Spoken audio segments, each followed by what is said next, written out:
Quick Revit for beginner number 13. Revit adding wall.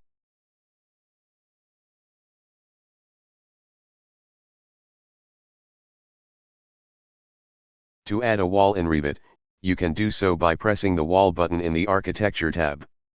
After you press and activate the Wall button, the Modify tab will appear with the drafting tool, just like when creating the floor.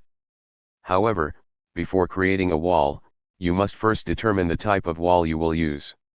You can select the wall type through the Properties panel on the left side of the workspace. After that, ensure the plan where the wall will be placed. Also determine the height and/or connection options to the floor above.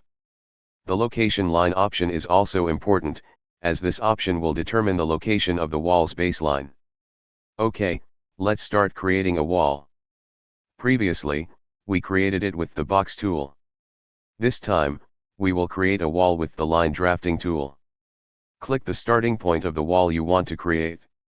Zoom to see the wall's position based on the location line selection. If the wall's position is not correct, there's no need to rush to repeat the wall creation process.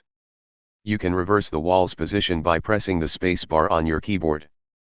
Once the wall's position is correct, continue with the next point according to the desired design. Besides using a 2D plan, you can also create walls using a 3D perspective view. Click the reference points and position the wall as you would when creating a wall in a 2D plan. Press the middle mouse button to rotate the work area and also press the Shift key to pan in the 3D workspace. Subscribe, like and share if this video useful. Thanks for watching.